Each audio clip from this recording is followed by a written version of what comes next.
It's a pleasure to be face to face, somewhat. For sure, for sure. How's everything going?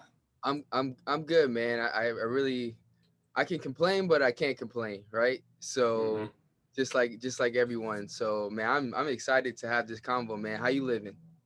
All is well, brother. Just another day grinding, trying to get to it, getting through this pandemic. Yeah. I hear that. I hear that. I mean, what have you learned? What have you learned from this pandemic, and what's a skill or trait? The reason why I ask is for me, the credentials was born out of the pandemic. Honestly, Mhm. I was thinking, I want to be active, I want to network, and then everything shut down. So I've been thinking, how can I network? How can I expand? How can I grow?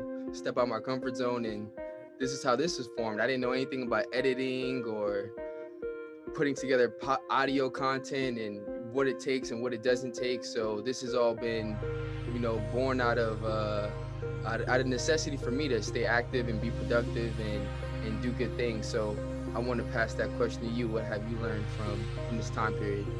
It's a great question, man. I think for me personally, being forced to kind of sit still and reflect, I think the biggest thing that I personally learned about myself is that y- there's a lot of things I don't need in life. There's a lot of things I can do without, and even more so, it really allowed me to kind of prioritize what's most important. So that being my health, my family, and realizing that I don't need as many material things as I might have thought I did, or I don't need to be doing as much as I thought I did. And so, really kind of taking a step back and analyzing what's most important in my life, and being clear on where I'm trying to go, the direction I'm trying to go in, and what type of lifestyle do I see myself living. So I think that was probably the most beneficial thing that I took away from, being, in quarantine for a year now, and taking that step back. And we're not going to get a time like this ever again. I think the silver lining in it all is kind of, it really revealed a lot of, some of our demons, some of the things that we might have been struggling with, and some of the things that we um, have pushed away in our lives, but it's come to the forefront. And so I think the pandemic, that's the silver lining in it all, and it was a great opportunity to kind of reveal that um, those factors of our life that we kind of just pushed to the side for so long. So I think it was good in that aspect. And then from a skill perspective, um, I think more clarity, man. One of the things that I think I've always been good at, but the pandemic kind of revealed it a little bit more, was just the aspect of storytelling. I've always been passionate about storytelling, and that's something that when I was making my transition from being an athlete, it intrigued me the most about, sports in general, just the stories behind the players we see on the court or on the field, just the stories behind the game, and that aspect, and that skill that I've been able to kind of carry over and use professionally has really been the driver for a lot of the opportunities and things that I've been able to do so far. So I think storytelling is probably the biggest thing that I've been trying to hone in on, and really, you know, I guess make my number one strength and focus and driver. It's funny how it took a pandemic for us to really sink in with the concept of less is more. It's okay to have nice things. It's okay to want nice things, but everything's good in moderation, right? Is another Right. thing that we learned. And then second, I love the fact, that's why I want to have you on and talk about your book, Impact Beyond the Game, because you're talking about storytelling, but telling stories of substance. So much of our media consumption around sports and entertainment is around trivial, unimportant information. I like to call it tea time, where people just want to get the tea of being sloppy and being messy, instead of telling real stories of inspiration and courage and resilience and commitment. I just had my boy on, David Nichols. He's in playing overseas professional in Slovenia, and he's someone who was player of the year in Chicago Catholic League, which is real deal competition. But since he's a 6-foot guard, he had no D1s. He had to go to a prep school, and then the prep school, the situation dissolved because the coaches and everyone's hungry. So once playing time gets involved, everyone's not feeling it, and the situation dissolved. goes to prep school, that situation dissolved, has to work a job, has to still try to stay in shape, working out, and then has to go travel and play seniors for a scholarship as a quote unquote freshman.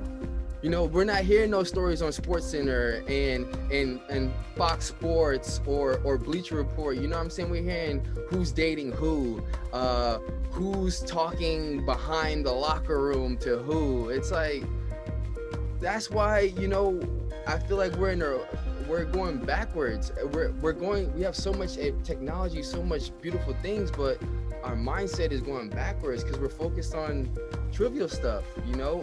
And it's important that people like you, we people like us break through and switch up the ecosystem. You know what I'm saying? I love what you're doing with Athletes Unheard. So before we go into the whole conversation, Malcolm Lemmons, just to give our viewers some background, you were a D1 player from University of Niagara.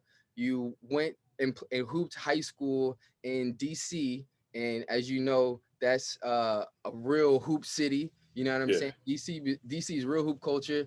Then you played overseas for a couple years, and now you're an entrepreneur, you're a storyteller, you're an author. So can you talk about your basketball journey? Because a lot of my guests are like you, where they're athletes, but they're expanding and using their platform to do more and be more than, you know, as LeBron said, more than an athlete. So can you expand a little bit about your basketball journey to give our viewers some perspective on who you are and what you bring to the table? Yeah, absolutely, man. I mean, I grew up like every other kid who, wanted to play professional, be a professional athlete, and going to, a highly prestigious high school in DC called Gonzaga College High School. I had the opportunity to compete at a very high level against guys like Quinn Cook, Victor Oladipo, Jeremy Grant. So a lot of guys who are, playing professionally right now.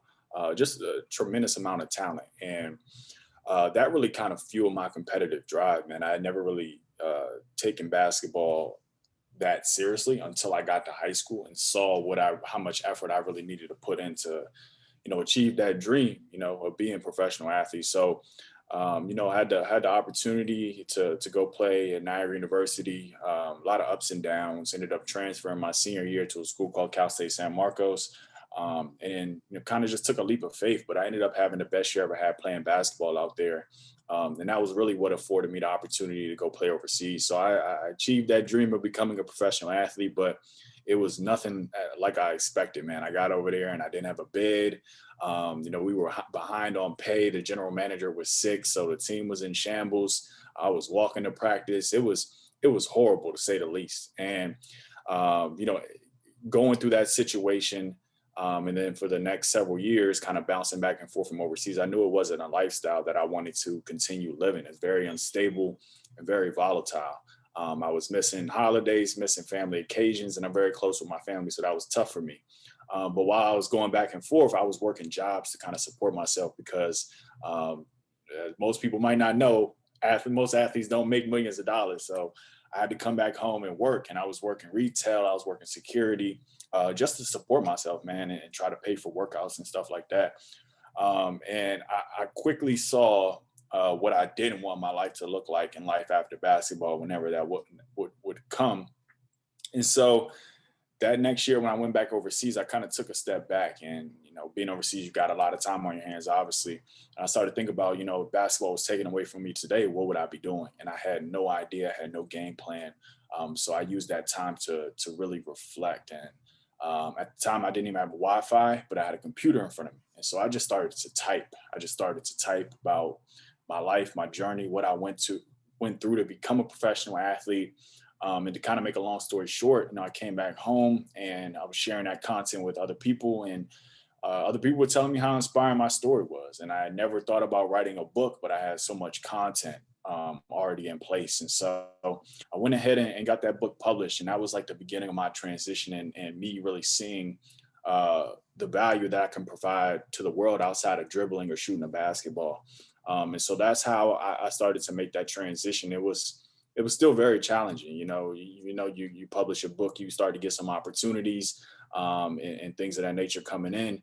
You still, you really don't have direction, and you have your identity so tied to being an athlete for so long. It's like disassociating yourself from that is mentally and emotionally very, very difficult to do. So I tell people all the time, like that transition, even though it seems like I made it seamlessly, it took years. And in some regards, I still feel like I'm going through it. So the biggest thing I tell athletes is like, you got to be patient and really just trust the process and trust that whatever you want to do next in your life, whatever, you feel like your passion is outside of your sport, go towards it, but understand that it's not going to happen overnight. And it's the same with you trying to become a great athlete. Like no athlete becomes, great overnight. That takes years and years of effort and hard work. And it's going to be the same thing when you make that transition. Exactly. So let me ask you a question based on that. What made you decide to type and write? Because I was listening to a podcast and Jerry Seinfeld said the hardest thing in the world to do is write. So what made you decide to do arguably probably top five then to type, and type out your story? Did you always have a passion for writing, or did people in your family are writers, or where'd that come from? I would say it was partially out of fear of not knowing what to do, and then it was also writing has always been the best way that I communicate with the world. I was never the most outspoken kid, I was definitely a class clown, and I would get in trouble a lot, but I like to have fun. So that was me growing up. But whenever I would get sent to the principal's office, they would always ask me, Malcolm, why did you do this, or why would you do that? And it was like I was just didn't know. I just sat there, and I never could express, how I was feeling or why I was doing certain things or feeling a certain type of way. But whenever I could write my feelings, my emotions, what I was thinking, it always came out much clearer to me. And so writing is very cathartic, in that aspect for me. And it's a very revealing process, and I think that's why it's so challenging, because you really got to sit there and come to truth with your thoughts, and that's hard for people to do. So writing comes naturally. I feel it's a strength of mine, and as I said before, it's just how I best communicate. And I think I wasn't conscious of that when I first started to write overseas, but the more I did it, the more I started to really realize, that writing could be something that can help me really kind of push my message forward and tell my story in the most compelling way possible.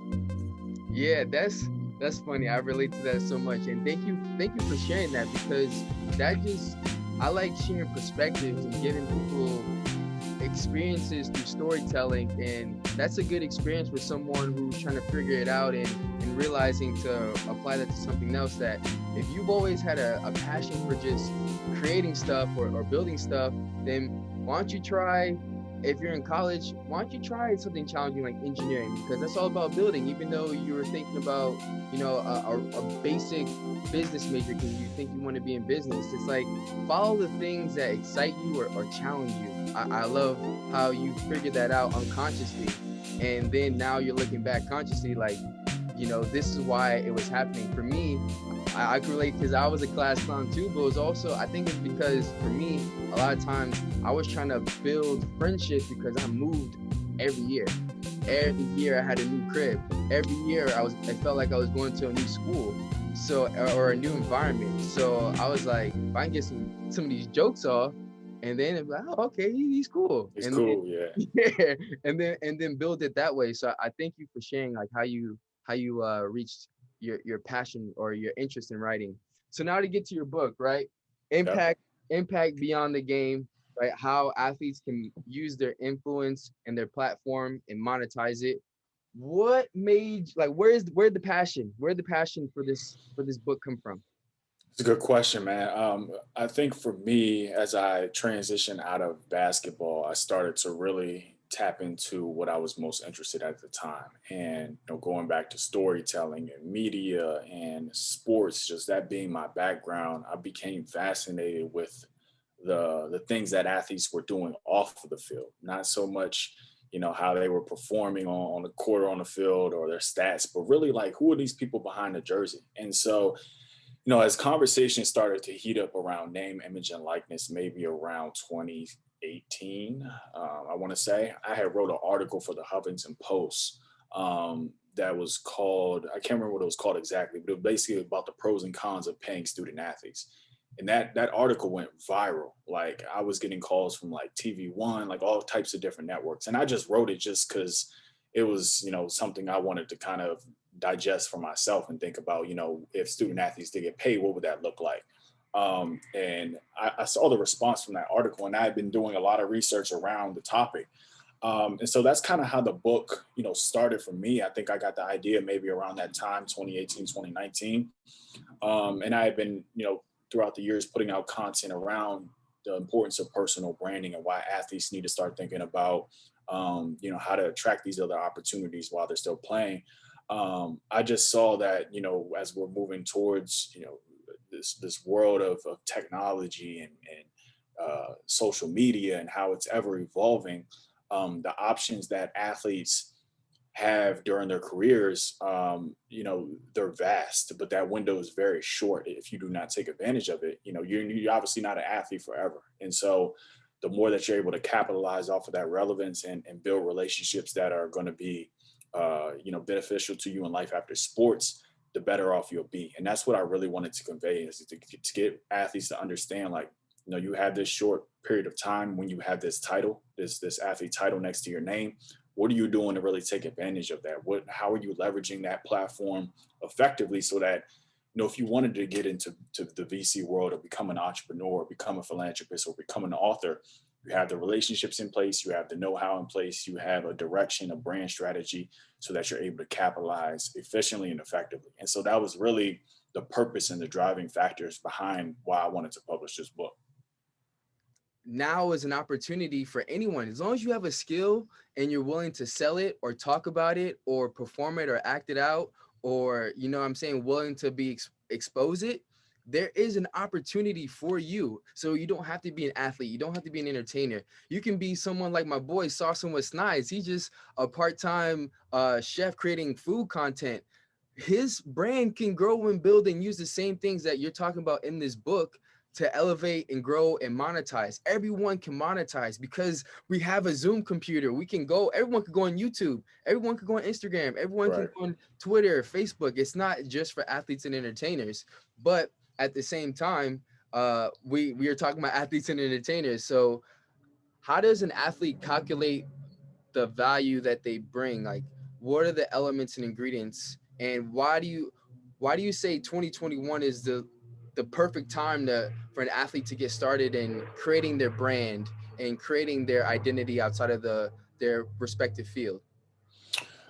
Well, I think first and foremost, like, given, where we're at in the world and just the amount of, there's the barriers to entry are so low. You have platforms like Substack, like Shopify, like OnlyFans, like all Cameo, all these different companies and platforms that are emerging that are just creating more options and opportunities that athletes can capitalize on.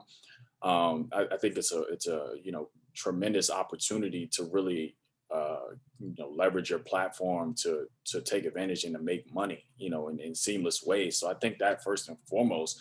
But when you analyze, the value that you bring to the table, I think a number of different things kind of play a part in that. And now you have companies that are out there that provide this data and these analytics that can better assess it from a monetary perspective. But I think things such as engagement, how are you building that relationship with your community on your social media profiles or whatever metrics that you're using to kind of create that relationship. So analyzing that, obviously follower count, I think plays a part to a degree. Your reach, so all these different metrics that are embedded within these platforms, I think are extremely important.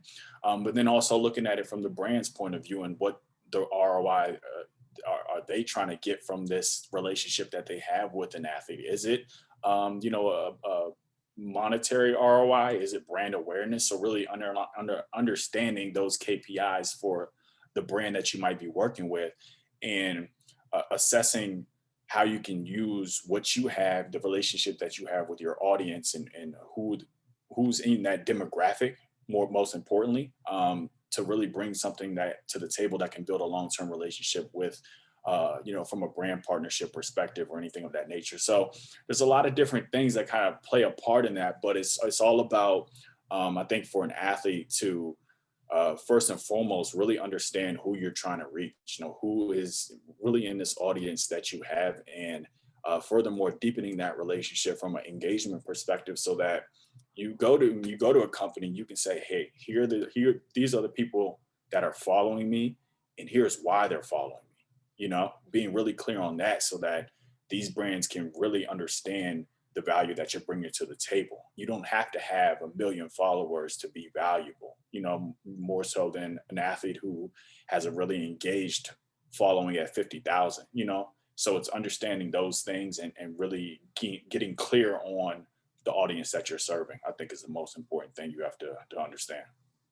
Well said. So in layman terms, what an athlete should be focused on is comments, who's sharing, who's saving, because I think the algorithm changed, right? So now people, companies, or the platforms are looking for who's commenting, who's sharing on their stories, and who's saving the content and sharing it later. You know what I'm saying? Who's sending it to their friends, to their group chats. So engagement is very important. There's a lot of different metrics. Yeah. The main ones are engagement, engagement, engagement. I think that's the Yeah. name of the game, because like you said, I could have 10,000 followers, but if I got 5,000 comments, that's better than someone with 2.8 million followers and only 100, Right. 200 comments. Hmm. They want to see engagement. So now to talk about your book, and in the opening you mentioned how Shaq, the Williams sisters, and A-Rod are having so much success off the court and marketing and endorsements and business ventures. I want to ask your opinion. Is it because of their athletic success that they just get easy opportunities, or do they have some secret sauce, or is it both? It's definitely both. I mean, these are some of the greatest athletes of our generation, but at the same time, there's been plenty of athletes who have been great who have not done so well on the business side. So I think it's definitely, a balance between the two, and these athletes understanding that it gets much harder when you reach that magnitude, because you do have to put people around you who are supporting, you as an athlete, but also you as an entrepreneur. I think your circle is incredibly important. So knowing how to navigate that aspect, knowing how to say no to certain opportunities, because I'm sure they get an influx of thousands of things that come on their plate on a daily basis. So it's a balance between the two, and I think it takes a level of competency, from an entrepreneurship perspective, to really reach the kind of success that these athletes have gotten to. And so, as much as they've been great on the playing field, I'd argue that they've been better off of it. And it's just incredible that we have these type of role models to show athletes, like, you can do both, you can be great at both, but it takes patience, and it takes work, and it takes studying the game, putting the time in, and really understanding that business is just like sports, and it takes the same amount of effort to be excellent in it. Yeah, to add on to what you're saying, research. Master P said that's the number one thing. Research what you're about to do before you do it. Because once you Right. get the research down, then that's how you feel confident in the business meetings. That's how you feel confident in negotiation. That's how you feel confident in knowing the steps to take inside the business or inside the marketing deal, wherever the case may be. It's doing the research. And I agree with you in also that it's both, right? The success on the court affords them to pick and choose opportunities. But Hmm. the secret sauce is them doing the research and taking it serious to understand what they're getting into, which allows them to pick and choose the right opportunities. And that's Right. why it works. So Hmm. just like how you study playbook or you study film, it's the same with anything and everything. Everything's about research and knowledge, and just like this, like to start to write a book, it takes research on, okay, what publishing company and what is publishing and what are the margins and what should I be looking for, what shouldn't I be looking for, doing the research on what companies are good, what companies are bad in this industry, where's the highest prices but the best materials, where's the cheapest prices but the worst materials. All of that research is so vital. And like you said, going back to our beginning of our conversation, this pandemic time was a blessing if You took the tragic event as an opportunity to learn and grow and expand and do research and really figure out the next steps on how you're going to take 2021 and beyond and elevate. Or if you're already doing well, how do you maintain that? Do the research into maintaining and transitioning and all that. You mentioned the attention economy. What can you describe what you mean by that? So, we live in a day and age where, everybody is glued to their phones. And if you want to do anything in this world, whether that's raise money for a startup or you sell a book or get a speaking engagement, like whatever the case may be, you got to grab someone's attention. And their attention is on these platforms that we use on a daily basis. So when I put that in the book, I think I took that one from Gary Vee, but it's the truth, man. Like you really have to understand where consumers and eyeballs are, where they're paying attention, and you know get in front of them so that whatever you're trying to do, you can amplify it and you can build awareness around that thing. So that's really what I meant by it, and I think it's going to be increasingly important as as the world gets noisier, and you got to be you got to be clear on your messaging. You got to be clear on who you're trying to reach, because it's going to be tougher and tougher as technology evolves over time. So based on that, right? What if someone's an athlete entertainer has an influence and they're like, I hear what you're saying, but I don't want to do this. Like, what would you say to that person to help open their eyes and change their perspective on that? Look, man, I That's didn't real, man. publish. That's I think No, it's real. that's 98% of them. They're like, I hear what you're saying. It sound, but what? So how do you change that mindset? To be honest, man, I'm not in the business of trying to change mindsets, man. Like, people are going to do what they want to do. All I could do is provide the knowledge. But at the end of the day, like, you got to understand, when you're not taking advantage of that platform, you're leaving a lot of money on the table. And I think a prime example, who I had spoke to a class at USF one time, and a girl had asked me, you talk a lot about personal branding, but what about Kawhi Leonard? He's not on social media. He's not outspoken. You don't really know anything about his personal life. I'm like, cool, that's good for Kawhi. He's getting paid. He's doing well.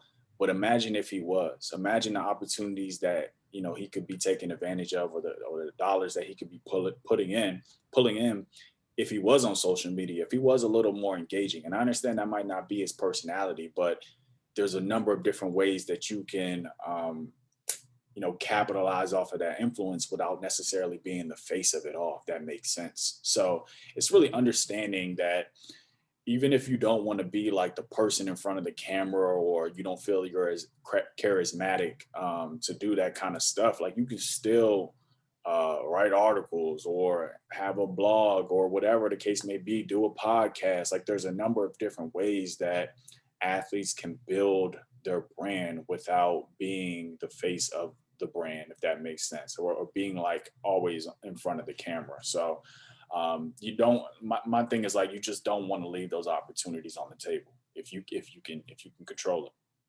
I agree with you. I agree with you. And to your point, you can't change somebody's mindset about, because what you want to do is what you want to do. No one's going to tell you otherwise. And the more someone tells you to forces you, the more likely you're not going to do it. I just think, to your point, it's being aware of, look what you're missing out on. Look at the opportunities you're missing out on. And Right. just like you said, you don't have to be taking selfies all day and things of that nature. All you got to do, you can do stuff behind the scenes. It's just the fact that what we're saying about taking advantage of your platform and your brand is that you are noticeable. You are still on ESPN, Fox Sports, Mm-hmm. Twitter, Instagram, no matter what. Even if you don't want to be on it, you're on it. Just You're still because, there. You're just yeah, not controlling the narrative, which exactly. is a bigger problem within itself. Exactly. So even you, without you thinking, oh, I'm Mr. Cool, Mr. Laid Back, or I'm Mr. Introvert, you're still out there. So it's like being aware of that and saying, hey, now figure out, because you have to like something outside of sports, even if it's playing video games. People, Mm-hmm. you video gamers on YouTube make the most money. Right. Like, that is insane to me. Cause even now looking at it, like my young cousins, they watch people play video games. I'm Hmm. like, how do y'all do this? Y'all watching the video games, you're not even playing it. You on It's the foreign to PS5, us. you on the PS5, just like, yeah, you kill that. I'm like, It's what are foreign to y'all us. doing?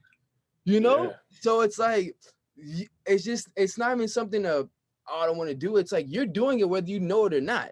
It's just, do you want to be a part of it? You might as well be a part of it. You're doing it. Whether you, even if, like you said, once name, image, and likeness, even if you think you off the gram and you're still on the football page or the basketball page or the softball page. You know what I'm saying? Your picture, your name, image, likeness right there. So it's like, be a part of it. Just Hmm. welcome yourself to it. And like you said, it's gonna be uncomfortable. It's not gonna be great if you don't take the time to learn it. But if you learn it, you could step in and do really well and do what you want to do. But like we were saying, the knowledge and the research, and you Right. control the narrative.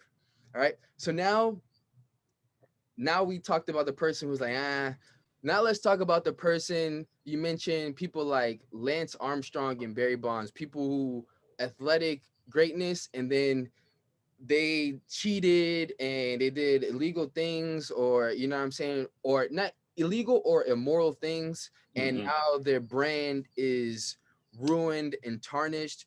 If you were in their corner, like you're their manager or you're their friend or whatever the case may be, what would be your approach to helping rectify their brand, their reputation?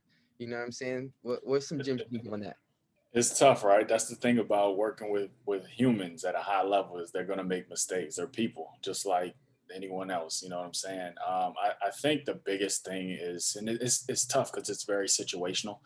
Um, but in any regard, like owning up to the mistake that you made is first and foremost. Like nobody, you can't expect anybody to forgive you or for it to go away overnight. But I think from the athletes that you mentioned and some of the things that they did, like just being upfront about it and coming to terms with the fact that you made a mistake, that you messed up, whether it was intentional or not, is step number one. And you got to come to terms with the fact that you let people down, that people are going to be disappointed in you. And then from there, man, it's about creating a plan to how you work through it. And it might take years, it might not ever happen. Some mistakes you just can't recover from. But just doing your best to kind of put yourself back in a positive light with the people who still might care about you, and kind of saving face that way. But that is the challenging thing about being in the spotlight, is that one mistake. Warren Buffett says it takes what, 10 20 years to make your reputation, and 20 seconds 10 seconds to break it, to ruin it forever. And so that's the reality of the world that we live in. We've been talking about social media and technology. You never know who's filming you, you never know whose camera you're on, so you got to be careful when you're out here and when you're maneuvering and who you're hanging out with. So all these different things, but just saving face and just being upfront about the mistake you made is definitely step number one, no matter what the case is. I agree with you. I think a good example of that would be Michael Vick. In Hmm. America where dogs are sacred, you know what Yeah. I'm saying? And he went ham. The first thing he did was, yo, I messed up. I really screwed this up. And I accept full responsibility of my actions. And he's now on national TV, Right. and Hmm. his brand has done. And it's not to say everyone likes him. There's still people that are not fans of him, but he, for the most part, changed the narrative on his situation. And it's just, we can relate this not even outside of sports people, just humans. The first step to fixing your problem is admitting I have a problem. Yeah, exactly. You know, I have an issue and there's something that I need to do. Okay, ooh, Charles, I have an issue. Now I can fix it. Once I Hmm. admit to myself, all right, it's bad, it's going bad. You know what I'm saying? Maybe make some apology. Now I can make the adjustment and go about fixing it. You mentioned Jeremy Darlow, and he says personal brand statement starts with the frame of reference and the point of differentiation. Can you break down what that means?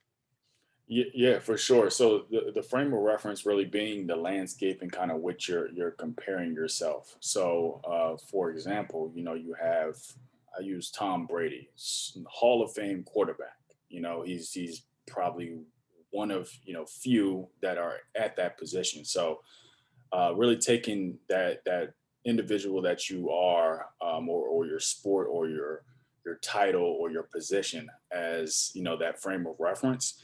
And then when it comes to the point of differentiation, it's really understanding how your brand can be different. So taking that Tom Brady example again, the Hall of Fame quarterback who is also into health and wellness with his TB12 brand. So it's really about understanding how there's thousands of athletes out here who play the same position of you as you, or the same sport as you, but understanding how from an audience or consumer's perspective you can differentiate your brand and your positioning statement in the marketplace, so that people recognize you and understand why you're unique as opposed to another athlete.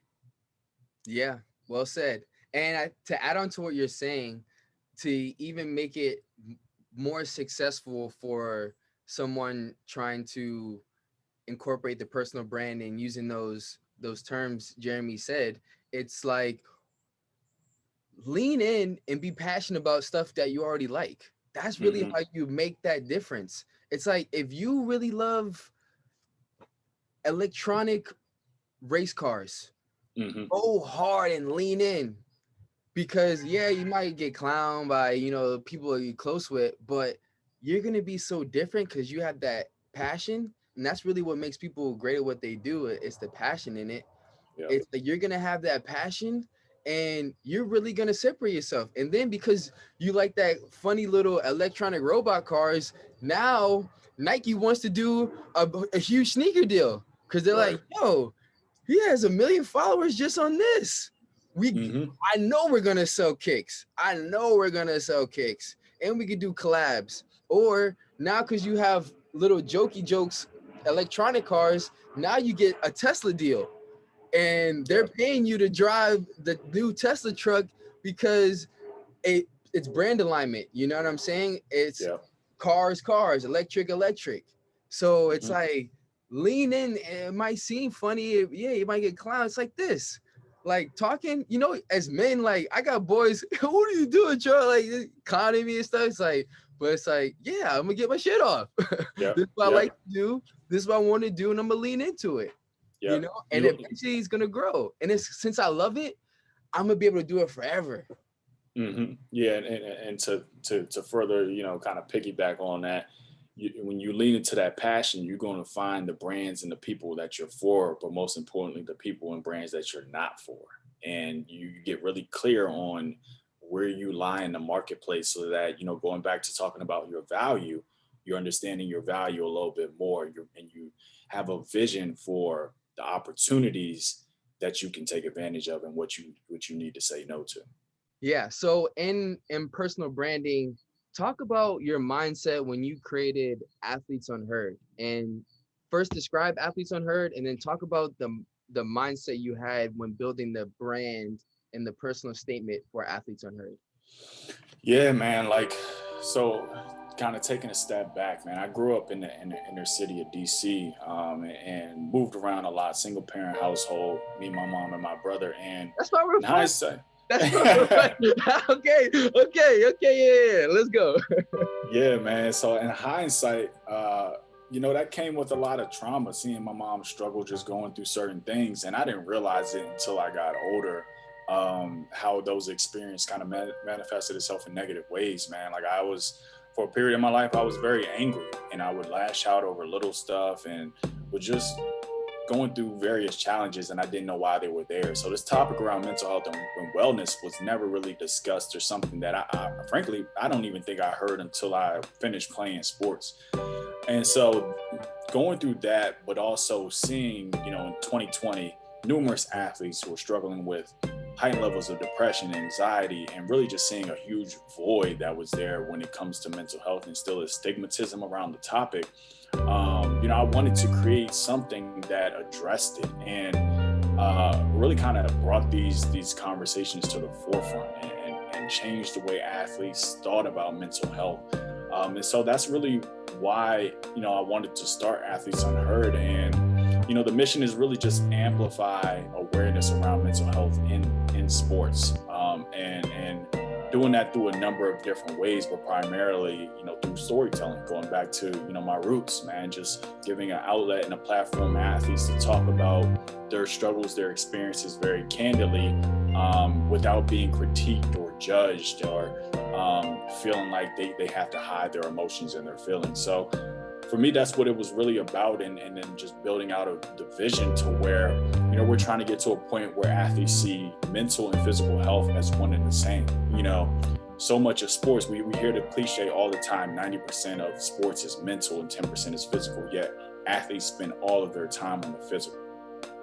There's very few athletes that really work on their mind and being cognizant of how they're feeling, what they're going through, and the emotions that they're experiencing on a daily basis. And so we're just trying to be a catalyst for a movement that frankly should have happened years ago, but is now coming to the forefront because of the pandemic and various other challenges that we're facing in the world today.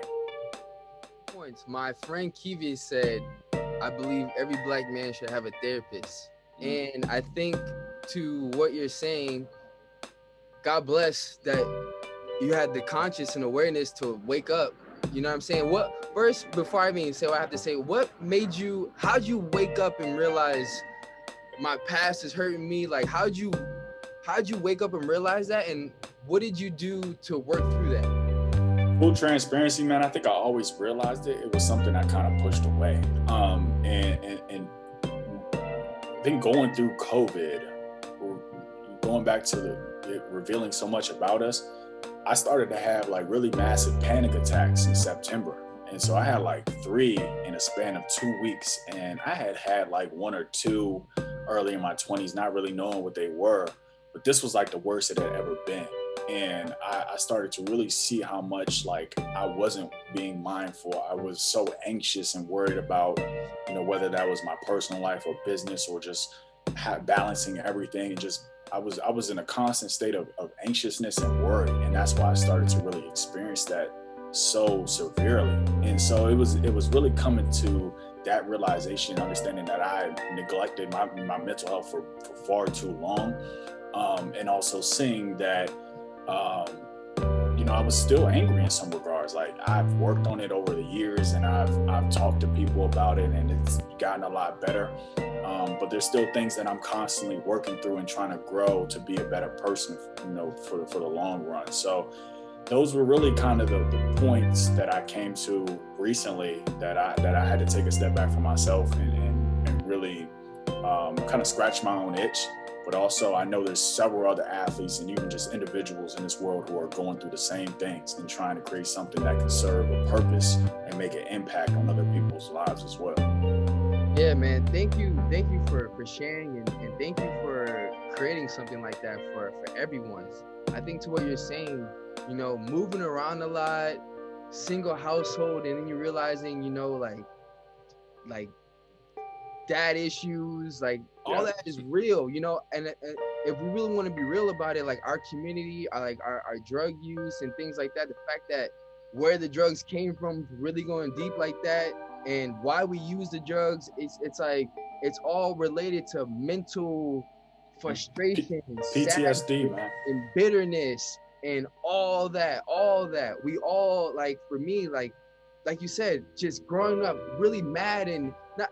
I kept it in though, because I'm an introvert, because I was raised by all women. So now I have no one to relate to. It's like, I knew this has been bothering me in all these situations, and we don't address it because we have to go. It's a rat race at the same time. I have to graduate. I have to get a job. I have to get an internship.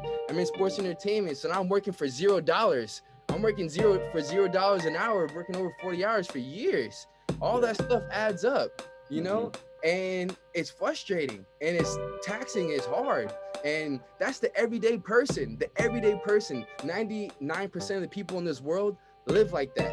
And I think we all have some type of mental things that are challenging or difficult we just don't talk about because it's not advertised, and we're supposed to just have entertainment and content to distract us.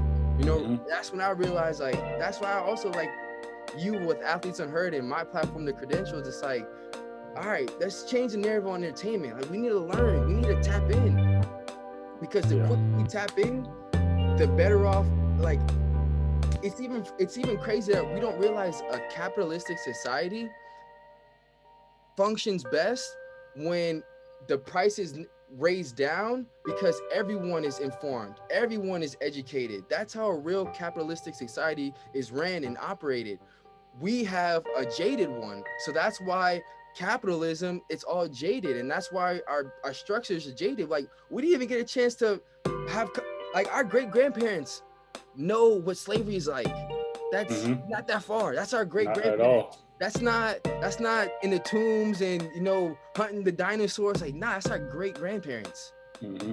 You know what I'm saying? Yeah. Someone made a point that Sean Connery in is 76. Martin Luther King would have been 78 right now. That's not that far. Mm-hmm. It's And crazy. It's crazy to think about. Yeah. so that's why I really was like wanted you to get on and talk about that. So, Athletes Unheard, like, what do you all do? Is it just storytelling? Is it podcast? Describe, talk about that. So primarily a lot of media, so storytelling through various mediums. We're working on a docu series right now that features athletes who, have tried to chase that dream, and have had their own personal struggles along the way. And many athletes we're actually filming a pilot episode right now, but the plan is to have, athletes that you probably haven't heard of or you might not see in traditional media. So that's, another thing that we're working on. And really more so it's about, kind of using our mission as a catalyst through, various ways to kind of build out the brand. So we're developing a merchandise line as well. So just finding creative ways to kind of reach the masses with our mission, and really push a movement around mental health and wellness, and building awareness around that for the next generation coming up. I think Gen Z is this generation, I think, is going to be very impactful when they're very mission and purpose driven. They're very aware and intelligent. They understand technology. So we're really trying to impact that generation of athletes, and get them to understand that, going back to that vision of mental and physical health being seen as one and the same, and pushing that through various, products and content pillars and things of that nature. So, to carry on to your conversation and kind of tie the book back in, what social media site do you think is best for creating community and brand loyalty in 2021? It's a difficult question, because I think it largely depends on your strengths and what you like doing the most. At the same in the same regard, I think when you just think about organic reach, the two platforms that come to mind are TikTok and LinkedIn. I'm probably most active on LinkedIn mainly because I'm a business person. It's probably like what Facebook was 8 years ago. It's kind of turning into that right now, and I think the organic reach is still there. So I've been able to kind of build a strong audience on LinkedIn, a very engaged community. But I think TikTok is fantastic, not only for entertainers and people who like to create, comedy or dance videos, but also business people and people who just like to are interested in entrepreneurship or athletes and things of that nature. So I definitely would say that the biggest opportunity right now is TikTok. It's still very early in the game, so if you can get in on that and get a piece of that pie, it would definitely be beneficial in terms of just building your brand and creating more awareness. I'm glad you mentioned LinkedIn. That's how me and you connected. I found you on LinkedIn and started following your content on there, and that's how we formed a relationship. Can you talk about the opportunities of LinkedIn and what student athletes are missing out on? High school students, college students, regular people, regular 9 to 5ers, all that. What are people missing out on LinkedIn? I think when people think about LinkedIn, they're thinking about it as just jobs when it's really more of a content play, man. Like a lot of the relationships that I've built off LinkedIn have led to other opportunities, whether that was, monetary or not. Like just, I think the relationship piece on LinkedIn, just it being a business in a business context. And, we live in a capitalistic society, so everything is ran by business. So that being the focal point of the platform, being able to create content that's conducive to what you want to be known for or the industry that you're in, the land grab on there is really massive. And I believe they have over 550 million active users, I believe, maybe more now. So I think it's a massive opportunity that a lot of people are missing on LinkedIn, and athletes who might be looking for brand sponsorship and to partner with for philanthropic organizations. Like the people who run these companies are on LinkedIn more than they're on Instagram. So if you're trying to get in touch with somebody who's at the top, or an executive or a CMO or a CFO, LinkedIn should probably be the first place you should be looking over any other platform. Maybe Twitter, but I think LinkedIn is definitely gold when it comes to that. Like you said, the VPs, the CEOs, the CFOs, the COOs, they're all on LinkedIn. They're all on LinkedIn. And not even that, all recruiters, recruiters Right. for If you're jobs trying and to get a job. opportunities. If you just need a something to start your career off, and you don't know, you have no one in your network, you can just start following a whole bunch of recruiters, and then eventually you can land an interview and go from there. I've gotten a job from LinkedIn before, right before I went to grad school. Just made a nice little hustle and bought a car all off a LinkedIn opportunity. Yeah. So now LinkedIn, we're talking about students, whatever the case may be. In college, what was your major? Business management. Business management. Okay, so knowing what you know now, knowing what you do now, how would you change your approach to your major and how you used your time in college? Or what adjustments would you make? Because we can't change the past, but what adjustments would you make? Let's say you're a freshman, student athlete, and you're trying to pick a major and you're trying to figure out, how do I take advantage of this college experience? What would be your advice? I think in large part, I don't think majors really matter that much. I mean, they kind of do, but they kind of don't.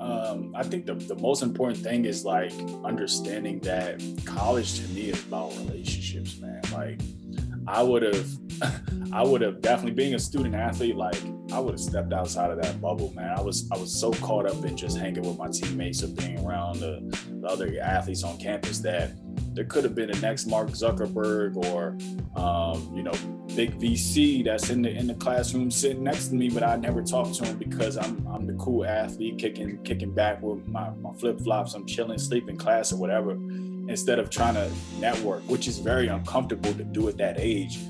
But the relationships that you can build and the value that someone else can provide to you, and vice versa, can be massive. If you can get comfortable being uncomfortable. So that's what I would tell my younger self, is like, don't be so caught up in trying to be the cool kid on campus. Like, talk to that person next to you. Try to see what they're about. Try to network with people from different backgrounds, experiences, cultures, races, religions, so that one, you have a more wider perspective of what the world really is and what it's about. It's just a big world out here.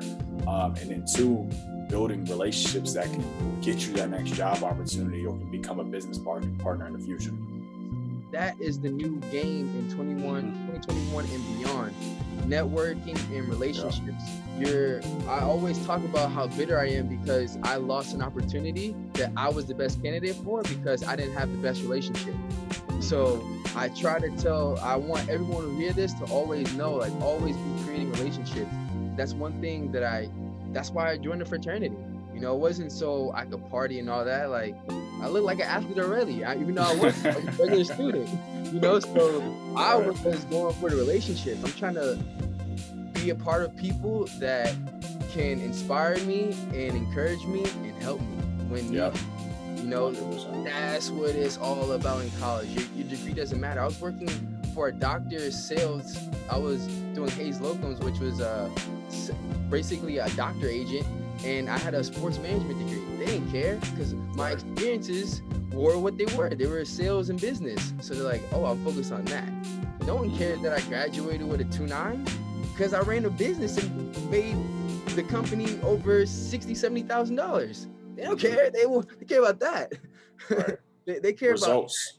Yeah, they care about that and experiences, not even just experiences, and more importantly, their relationships. Is there anything in Impact Beyond the Game that you wanted to talk about that I didn't ask you?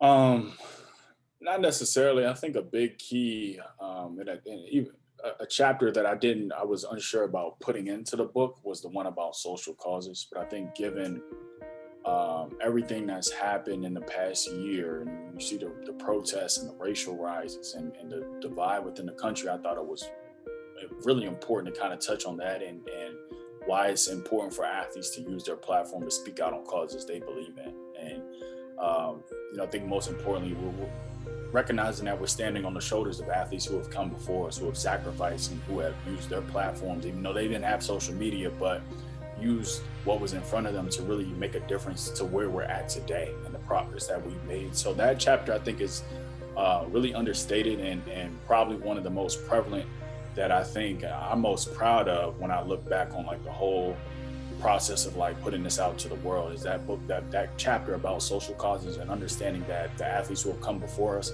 have made tremendous amount of progress in terms of bringing this country to a better place, and that we have to continue to use our influence and our platforms to push that narrative further.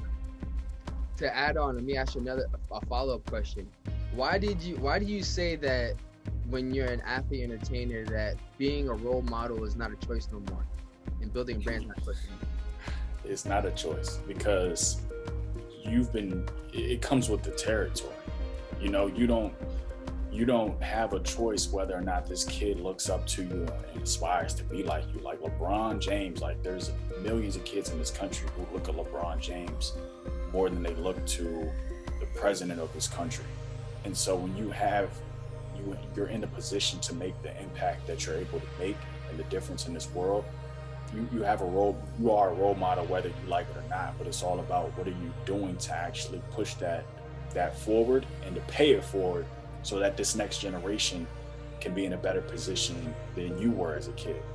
And so I think that athletes have to understand that there's always another athlete behind you. Even though if you're last man on the bench in the league, somebody's looking at you, somebody's paying attention to you, somebody wants to be where you're at right now, and they're looking at how you're moving, what you're doing on and off the court.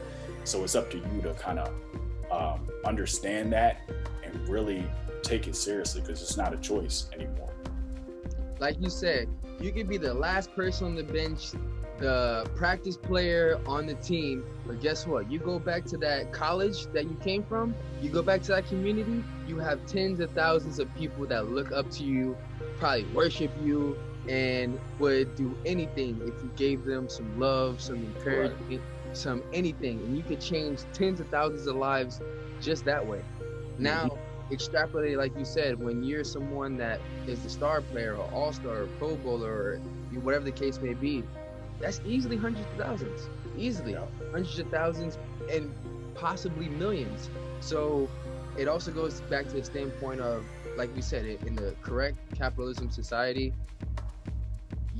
what's the point of dying with all the knowledge, all the talent, all the information, and not bettering the people behind you or making the world a better place? You know what I'm saying? I always think about it, and I had a conversation with my friend, like, everything could change for the better. We just decided for it to change for the better and not live in fear and assumptions. But since we live in fear and assumptions, things won't change for the better. You know what I'm saying? Until we want to say, like, no, we're stopping. Now we want to change it for the better. So going back to our role model question, the social causes question, it's 2021, and our community, there's still a lot of challenges. There's still a lot of injustices going on. So we can't take our foot off the gas, because it's like we're trying to say, as soon as you go unconscious, that's when it can easily, all the progress can easily disappear like that. you know. So tapping in and staying and realizing that, yeah, you're an athlete, but as soon as you take off that jersey, or even not, sometimes athletes still get arrested, still get bad treatment, still get unidentified. It's just they still regular people too. You gotta realize at the end of the day, yeah, just because you make millions, you're still a regular person. And in this country, if you go in certain you can take that jersey off, but you can't take your skin color off. Exactly. And until our country gets the skin color, because we're not even black. They say we're black, and we're not even black. You know what I'm saying? It's just like, you're not even white. You know what I'm saying? It's just, until we get that whole race and color ideology out of here, then we have to stick together and help each other to elevate everyone's awareness and everyone's level of consciousness. You know, as just, like you say, it's just, you don't have to, but you have to. You don't have to, but you have to. There's still a lot of problems, and you using your platform can really shed light to those problems and help them go away. Like, look at New York. You know what I'm saying? They're ending qualified immunity. You know what I'm saying? That's off the backs of regular people. Not even, that's regular people going and demanding and wanting change, and then change happens. It's not even about red or blue. It's about right or wrong. You know, that's another thing. It's not about red or blue. Because for people like that are black and brown, it don't help us, red or blue. You know, it don't help us. But it's about right or wrong. To get on a lighter note, what have you learned from lessons from the game to now in book writing and the whole publishing and being an author process? So when I published that first book, I knew nothing about publishing a book, nothing about, writing a book, formatting, structuring, editing, designing the cover. Like, all of this was foreign to me, and I kind of went in it with, just my eyes wide. And there was a lot of things I did wrong in that first book, and I don't necessarily regret it, because it was a learning process, and it allowed me to get to the point where I'm able to publish Impact Beyond the Game, and it was just a much better product, in my opinion.